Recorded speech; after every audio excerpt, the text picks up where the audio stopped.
Bueno, otro ejemplo.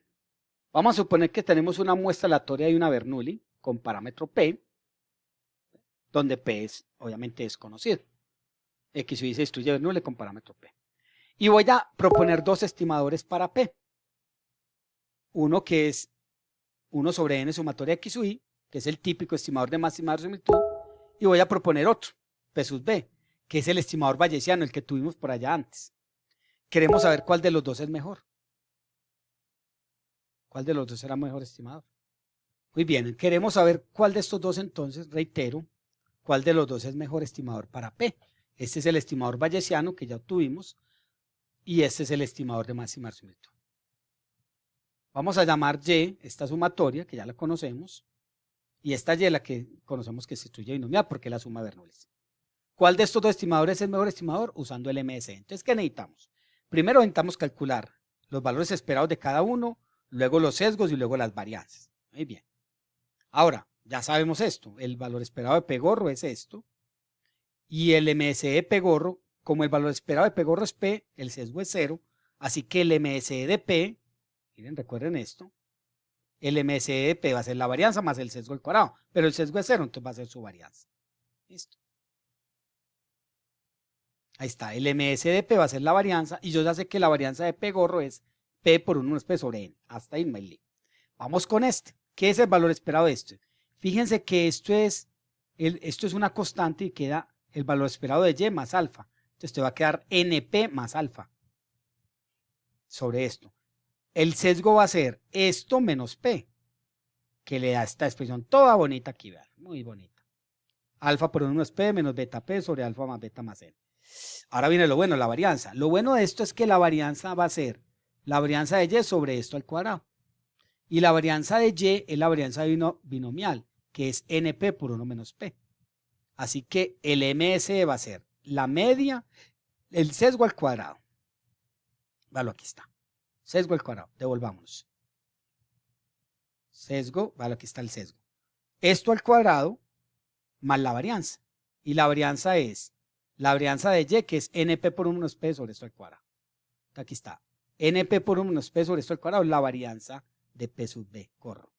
Y este es el sesgo al cuadrado. Miren qué bonita, es una expresión muy linda, ¿cierto?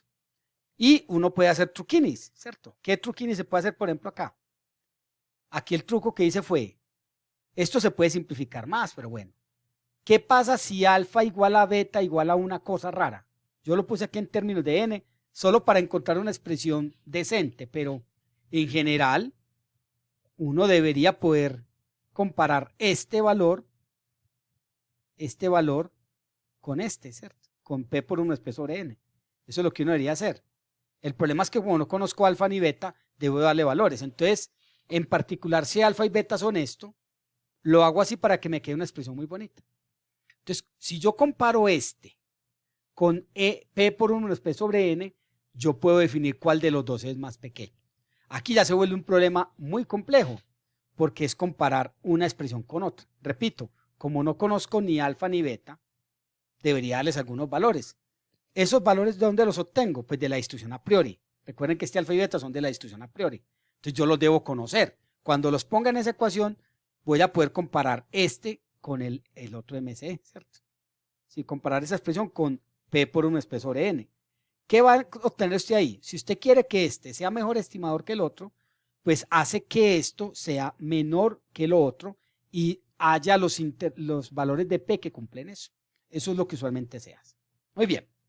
Otro aspecto muy clave de los estimadores que, digamos, sustenta todo esto que estamos haciendo, tiene que ver con lo que se enmarca dentro de lo que llamamos la cuota de Rao-Kramer.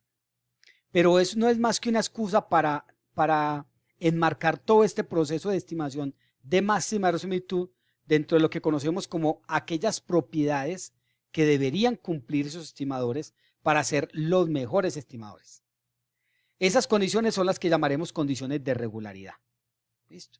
Entonces, cuando se cumplen esas condiciones de regularidad, nosotros podemos acotar la varianza de un estimador, de un parámetro. Entonces, la desigualdad tiene como propósito dar una cota inferior para la varianza de un estimador de un parámetro θ, asumiendo que se cumplen esas condiciones. Esas condiciones las vamos a llamar condiciones de regularidad. Y en la práctica, demostrar eso es muy difícil.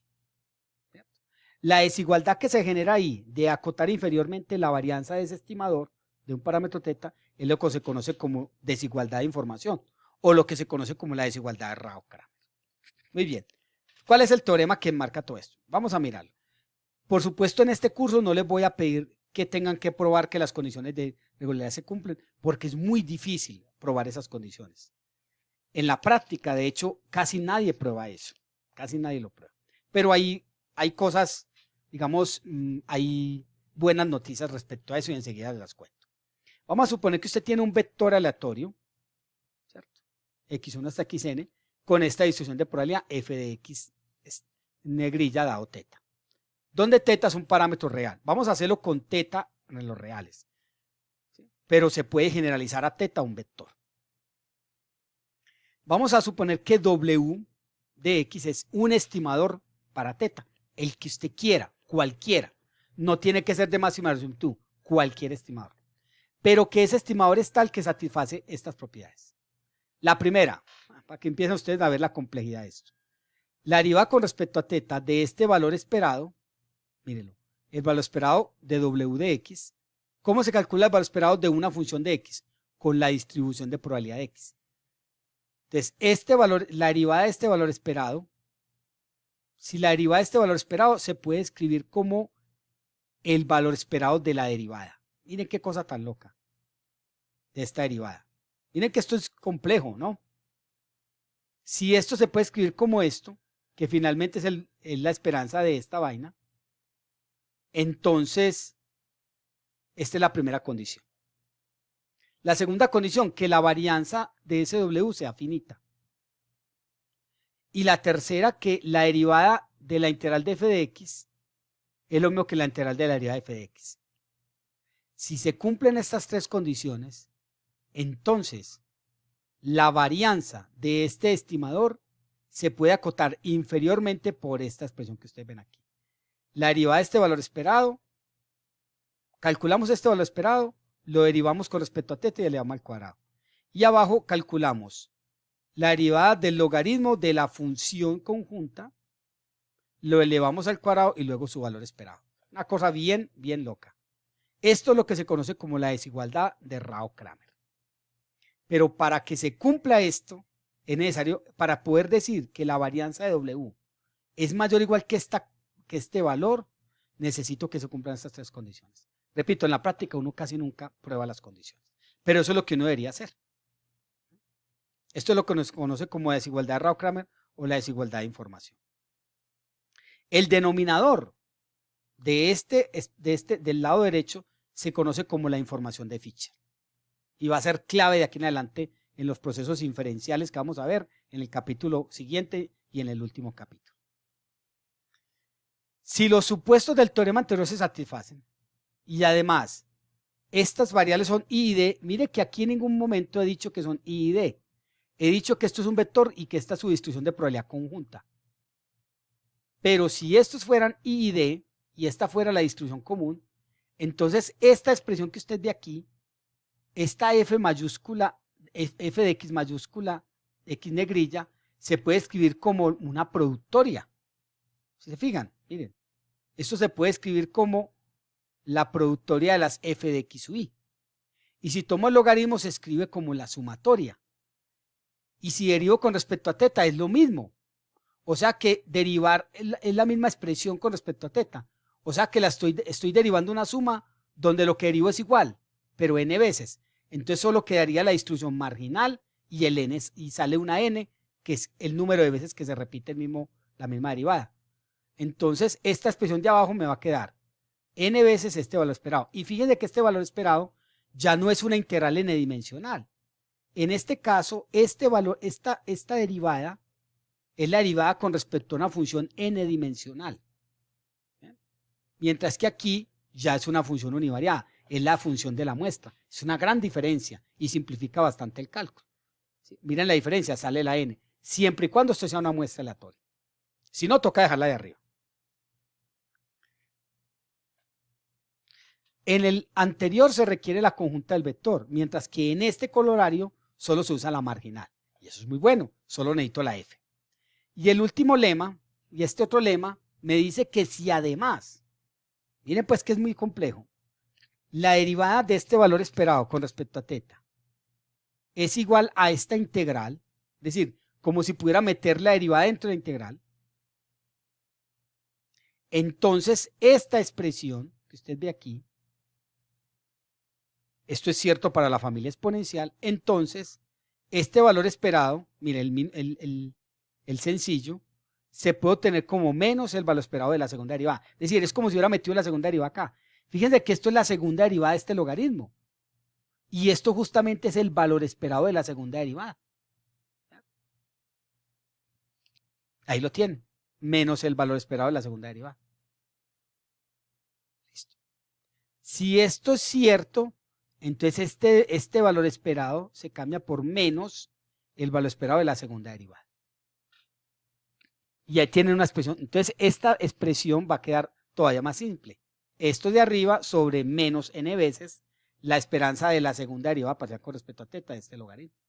Pero siempre estoy utilizando la marginal. Mire que ya no estoy utilizando la conjunta. Un ejemplo. A ver cómo nos va. Vamos a suponer de nuevo que tengo una muestra aleatoria de una normal mu sigma cuadrado, donde mu y sigma cuadrado son desconocidas. Desconocidas. Muy bien. Entonces aquí voy a pasar rápido. Voy a utilizar la marginal. ¿Por qué? Pues, profesor, ¿por qué está haciendo eso? Miren, primero, porque voy a pasar por aquí. Como es una muestra aleatoria, voy a utilizar el colorario. Miren, como es una muestra aleatoria, solo necesito la función de densidad.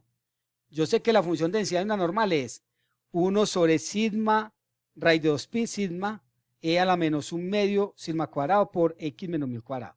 Entonces, cuando tomo logaritmo me queda esto. Ahora, ¿qué tengo que hacer? Derivarla. Pum, con respecto a sigma cuadrado. Me da esto. ¿Ok? Ahí está.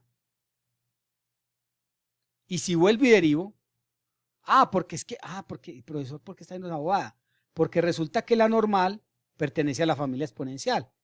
Por lo tanto, como esto se satisface para la familia exponencial, voy a hallar más bien la segunda derivada del logaritmo y no la primera palabra al cuadrado. Entonces estoy hallando la segunda derivada. Aquí está. Segunda derivada con respecto a sigma cuadrado es esto. Muy bien. De esta manera, la esperanza con respecto a sigma cuadrado de esto va a ser la esperanza de este mamarracho que está aquí. Pero resulta que la esperanza para sigma cuadrado fija esto es una constante y esto, la esperanza de esto con respecto a la distribución de x es la varianza. Entonces me va a quedar sigma a la 2 sobre sigma a la 6. Entonces me queda 1 sobre 2 sigma 4 menos 1 sobre sigma 4. Me queda menos 1 sobre 2 sigma 4. Pero con este menos me queda más. Y así que he obtenido el denominador, ¿cierto? Pero mire que lo estoy haciendo para sigma, no para mu, solo para sigma. Si este fuera un estimador insesgado para sigma, si fuera insesgado para sigma, entonces ¿cómo me queda esta expresión? La esperanza de w de x, donde teta es sigma cuadrado, sería sigma cuadrado. La derivada de sigma cuadrado con respecto a sigma cuadrado es 1, o sea que el numerador me quedaría 1. Cuando este es insesgado, este numerador siempre es 1. Cuando no, toca calcularlo, listo. Entonces aquí lo tenemos. Si w es insesgado, el numerador es 1. Entonces, ¿cuál sería la cuota de Rao-Kramer? ¿Cómo sería la varianza de w de x? Sería mayor o igual que 1 sobre esta cosa. Sobre n veces esto, porque acuérdense que es menos n veces esto. ¿Se acuerdan? Miren, menos n veces esto. Menos n veces esto. Aquí está. Esto al cuadrado sobre esto, como es un menos queda más, y es la derivada de sigma 2 porque la esperanza de w de x es sigma cuadrado porque es insesgado, ¿cierto? Ahí está. Entonces me queda 1 sobre esta cosa, o sea que me queda esto. En particular, si w de x fuera ese cuadrado, nosotros ya sabemos, ¿cierto? Entonces, si w de x es ese cuadrado, sabemos que es insesgado. Entonces, lo que estoy diciendo es que la varianza de s de x es mayor o igual que esto. Y en efecto es verdad, porque miren que la varianza s de cuadrado, nosotros ya probamos que es 2 sigma cuarto sobre n menos 1. Es decir, en efecto se está cumpliendo la cuota de Rao-Kramer, es decir, que esto es una cuota inferior para la varianza de un estimador insesgado de la varianza. Lo mismo podría hacer con X barra. Aquí lo hice con sigma cuadrado, pero lo mismo se puede hacer con X